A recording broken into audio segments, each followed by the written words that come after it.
Questions, transformer क्या होता है, ट्रांसफार्मर कैसे काम करता है, स्टेप अप ट्रांसफार्मर क्या होता है, स्टेप डाउन ट्रांसफार्मर क्या होता है, इन सब चीज़ों के बारे में हम बात करेंगे। तो आज देखते हैं हम लोग क्वेश्चन में देखते हैं हम लोग transformer. Write the principle construction working of transformer. What is transformer?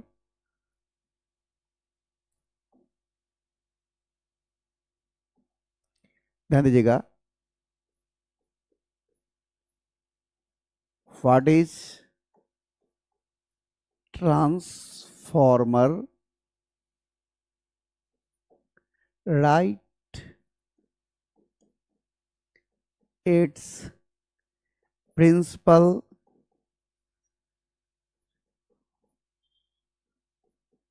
Construction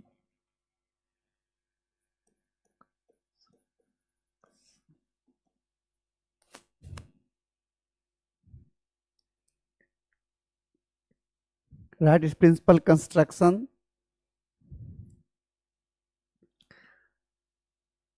and working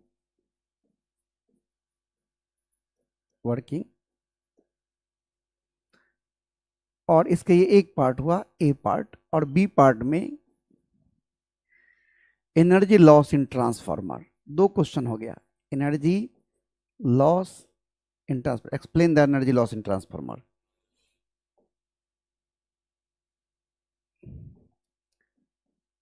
explain the loss in energy, explain the energy loss in transformer, energy loss in transformer, energy loss in transformer. ध्यान दीजिएगा, शुरू करते हैं।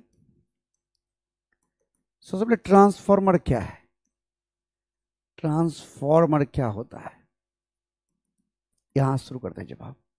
Transformer एक device है, ध्यान दीजिएगा, transformer एक डिवाइस है जो इलेक्ट्रिकल एनर्जी, जो वोल्टेज घटाने या बढ़ाने में काम आता है। Transformer is a device use to increase और डिक्रीज द वोल्टेज। ध्यान दीजिएगा, ट्रांसफार्मर क्या है, transformer is an electrical device used to increase or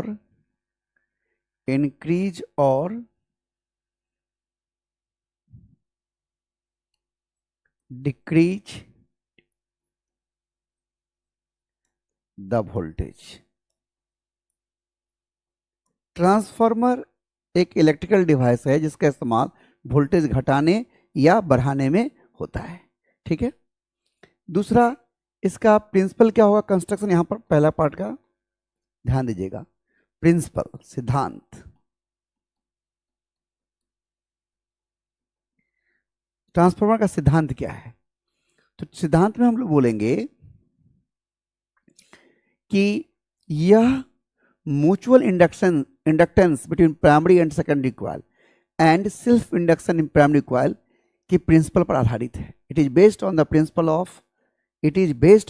से बोलेंगे, इट इज बेस्ड, आधारित है, based on the principal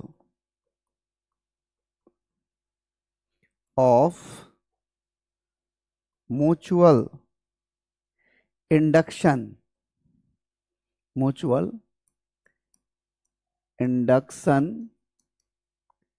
between primary and secondary coil,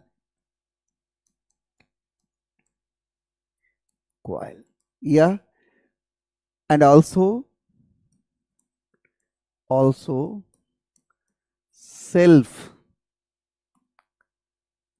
self induction in primary coil, यानी यह प्राइमरी और सेकेंडरी कॉइल, दो कॉइल के बीच में म्यूचुअल इंडक्शन पर आधारित है तथा प्राइमरी कॉइल में सिर्फ सेल्फ इंडक्शन पर आधारित है। इसका बनावट देखिए, प्रिंसिपल कंस्ट्रक्शन कैसी इसकी बनावट होती है, देखिए ध्यान से देखिए। कंस्ट्रक्शन, इसमें नरम लोहे का इस्तेमाल किया जाता है। किसका इस्तेमाल किया जाता है? नरम लोहे का। एक रेक्टेंगुलर कोर बनाया जाता है। हम यहाँ पर एक बना रहे हैं नरम लोहे का रेक्टेंगुलर कोर, ध्यान दीजिएगा।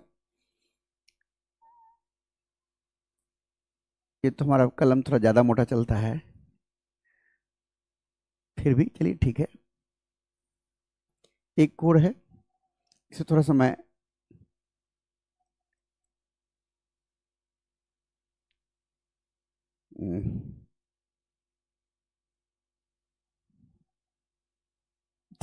से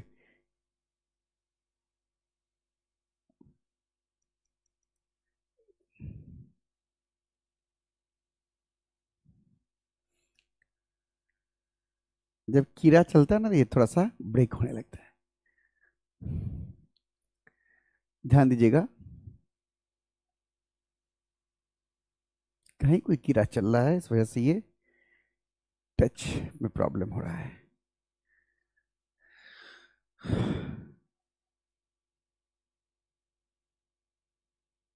एक रेक्टेंगुलर कॉइल है जो अनेक स्ट्रिप से, बहुत सारे पट्टियों से मिलकर बना हुआ है, बहुत सारे पट्टियों से मिलकर बना हुआ है। देखिए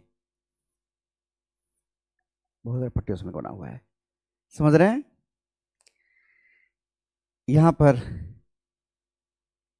ऐसे दिखेगा, बना हुआ है, ये कोर हुआ और इस पर लपेटा गया होता है, ध्यान दीजिएगा, अनेक सारे कॉइल्स,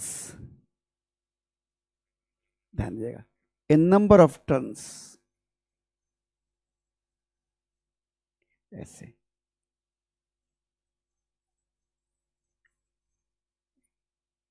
देख रहे हैं?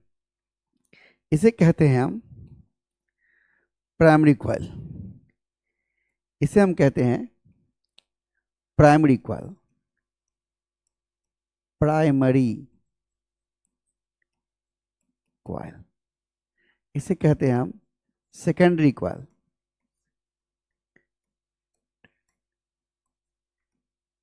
Coil. Primary coil, secondary coil, ध्यान दीजिएगा, ध्यान दीजिए। प्राइमरी कॉइल में एसी वोल्टेज अप्लाई करते हैं, इसमें क्या करते हैं? एसी वोल्टेज अप्लाई करते हैं। ध्यान दीजिएगा, यहां पर हम एक एसी सोर्स लगाते हैं, एसी वोल्टेज अप्लाइड, और यहां से हमें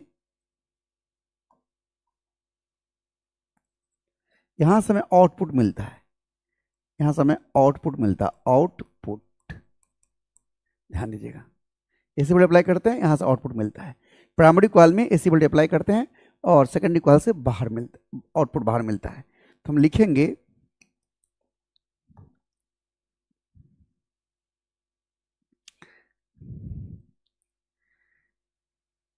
it consist of A rectangular core of soft iron। इसमें रेक्टेंगुलर कोर होता है नरम लोहे का। नरम लोहे का क्यों? इसका जवाब आगे मिलेगा। A several turns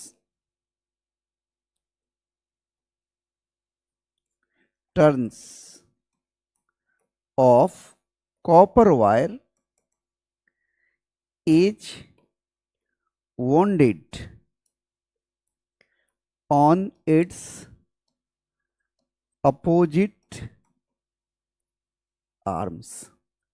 opposite arm, देखिए एक भुजा ये हुआ, एक भुजा ये हुआ, तो अपोजिट आर्म पर अनेक टर्न कॉपर वायर का लपेटा गया होता है। देखते हैं, यहां भी लपेटा गया, यहां भी लपेटा गया है। तो वह आर्म जिसके अक्रॉस हम एसी वोल्टेज अप्लाई करते हैं उसे हम प्राइमरी कॉइल कहते हैं। The coil across which AC voltage is applied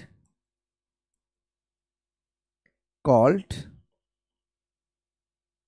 primary coil.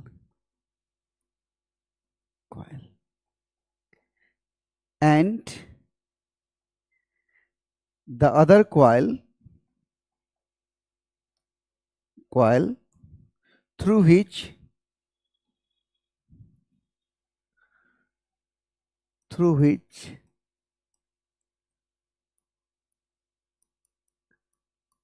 output voltage is obtained called secondary coil। यही इसका बनावट होता है, इतना ही चीज होता है इसका बनावट में। अब आगे देखिए पीछे चलिए, इसमें क्या कहता है क्वेश्चन में कि प्रिंसिपल कंस्ट्रक्शन क्या और काम कैसे करता है, वर्किंग देखिए इसका, ये कैसे काम करता है वर्किंग। ये ट्रांसफार्मर बहुत ही वीवीआई क्वेश्चन है, बहुत ही वीवीआई, एक one of the important questions, ठीक है। चलिए देखिए तो क्या होगा वर्किंग में।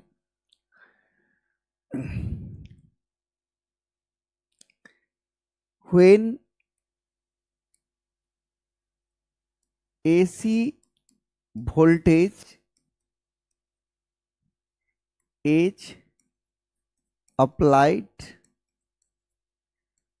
across the primary coil, then self induction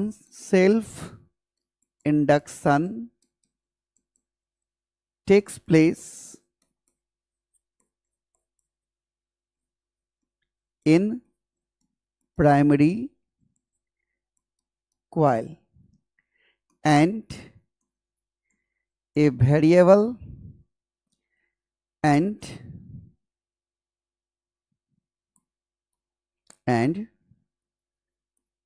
due to mutual induction, variable magnetic flux passes through secondary coil। मान लीजिए लेट NP है number of turns in primary coil और NS है number of turns in secondary coil.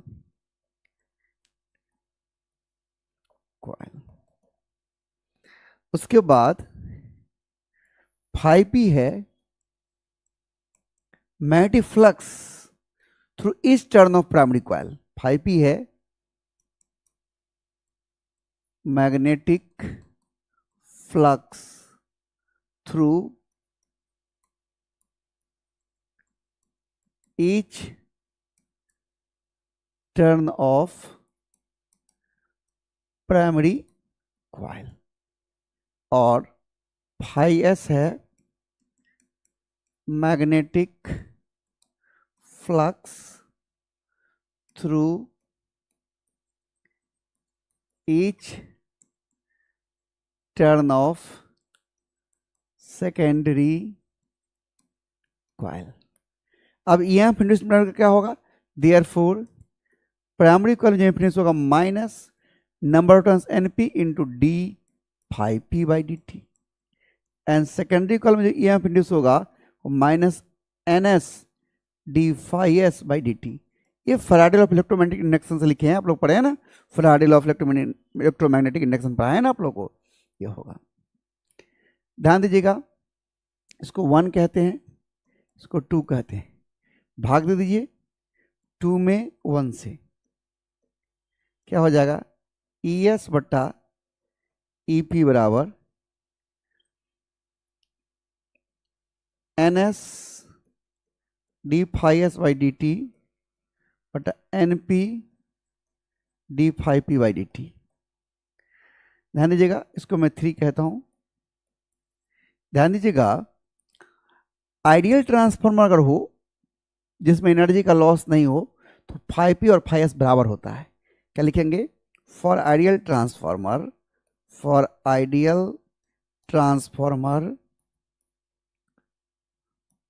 क्या होगा? phi p बराबर phi s होगा। Therefore d phi p by dt और d phi s by dt होगा। और जब ये दोनों बराबर होगा तो स्वाभाविक है ये और ये कट जाएगा। देखिए तो क्या बचेगा? देयरफॉर इक्वेशन 3 बिकम्स, क्या हो जाएगा? देयरफॉर इक्वेशन 3 बिकम्स, ध्यान दीजिएगा, इक्वेशन 3 क्या हो जाएगा? देखिए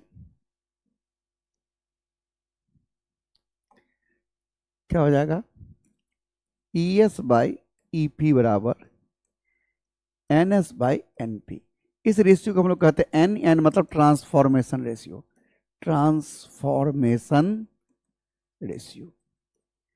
इसी को हम लोग कहते हैं ट्रांसफॉर्मेशन रेशियो। ध्यान दीजिएगा, यही है। अब यहाँ पर एग्जाम में आपको पूछ सकता है कि स्टेप अप ट्रांसफार्मर क्या है, स्टेप डाउन ट्रांसफार्मर क्या है, एक्सप्लेन करिए। तो ध्यान दीजिएगा, यहाँ से 2 तरह के ट्रांसफार्मर होंगे। एक होगा step up transformer, step up transformer ये क्या होता है? ये उस ट्रांसफार्मर को कहते हैं जिसमें आउटपुट वोल्टेज इनपुट वोल्टेज से ज्यादा हो, यानी वोल्टेज ज्यादा मिल रहा हो में, सो बोलते हैं स्टेप अप ट्रांसफार्मर। यानी इफ लिखेंगे इन केस, या ऐसे लिखेंगे it is that transformer in which output voltage is larger than input voltage. बोलेंगे it is that transformer in which output voltage is larger than input voltage। ध्यान दीजिएगा, output voltage बड़ा होगा, इसका मतलब होगा डेट इज ES बड़ा होगा EP से। देख रहे हैं आप, ES बड़ा होगा EP से, इसीलिए ES बाई EP बड़ा होगा 1 से, यानी NS बाई NP जिसको हम लोग कहते हैं ट्रांसफॉर्मेशन रेशियो N, वो बड़ा होगा 1 से। यानी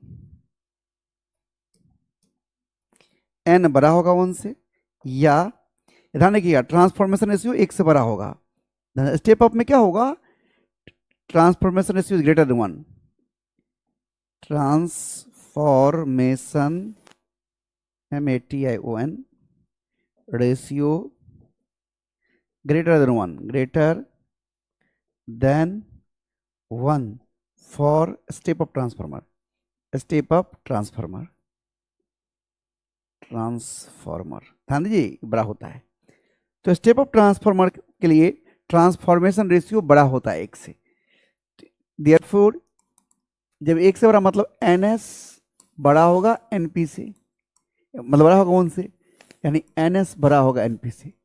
यानी अगर आप स्टेप अप ट्रांसफार्मर बनाना चाहते हैं, number of turns in secondary coil must be greater than number of turns in primary coil. Thus for a step up transformer number of turns in secondary, number of turns in secondary coil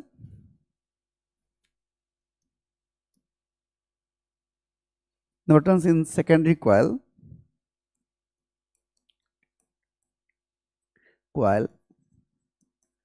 must be larger than, must be larger than number of turns in primary coil. Objective अलग से रटने की जरूरत नहीं है, ध्यान दो, इसे समझ रखना कि स्टेप अप ट्रांसफॉर्मर मतलब आउटपुट वोल्टेज यानी सेकेंडरी कॉइल में जो वोल्टेज है वो बड़ा है प्राइमरी से, यानी ट्रांसफॉर्मेशन रेशियो 1 से बड़ा है।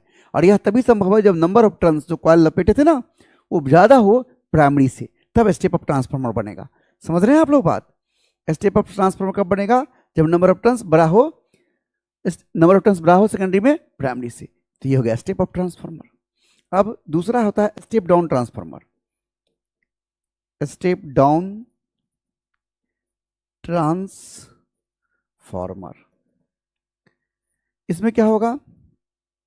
इस ट्रांसफॉर्मर में इनपुट वोल्टेज बड़ा होगा आउटपुट वोल्टेज से, यानी output voltage is more than input voltage. In step down transformer,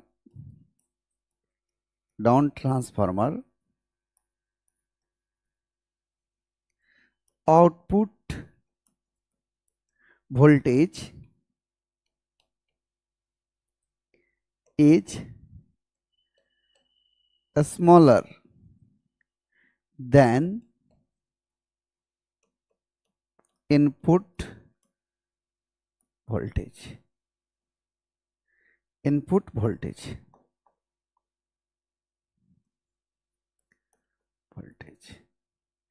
That is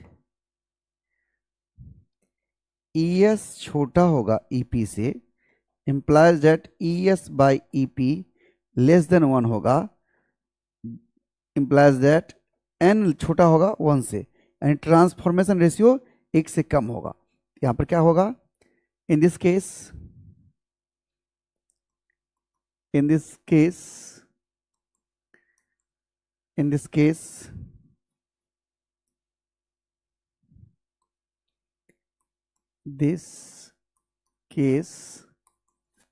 transformation ratio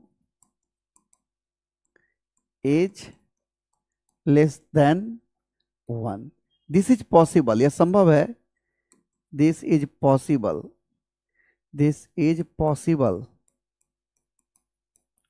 if NS by NP less than 1 हो, यानी NS छोटा हो NP से, यानी नंबर ऑफ टर्न्स जो सेकेंडरी कॉइल में वो कम हो प्राइमरी से, तभी स्टेप डाउन होगा, वोल्टेज कम मिलेगा। समझ रहे हैं बात? अगर आप स्टेप डाउन ट्रांसफॉर्मर होना चाहते हैं तो नंबर ऑफ टर्न्स सेकेंडरी में प्राइमरी से कम रखना होगा।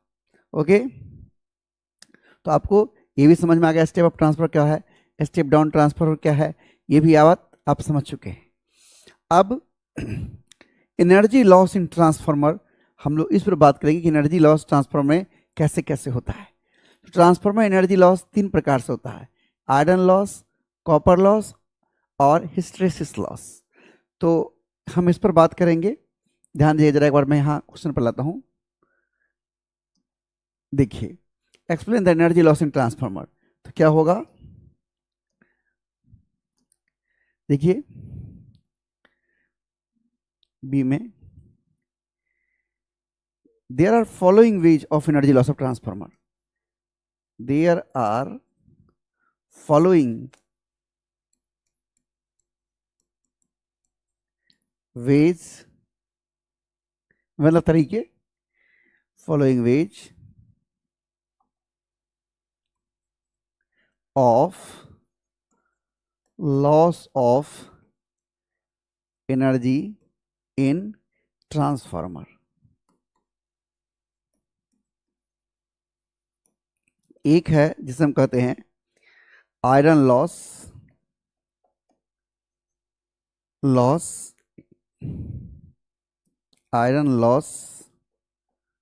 और इड्डी करंट लॉस, इड्डी लॉस भी कह सकते हैं। ये इड्डी करंट क्या होता है ये हम बात करेंगे आगे। दूसरा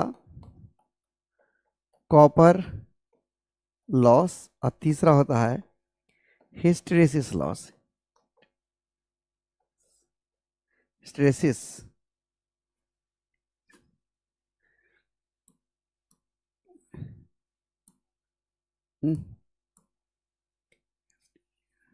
हिस्टेरेसिस लॉस, तीन प्रकार के लॉस होते हैं।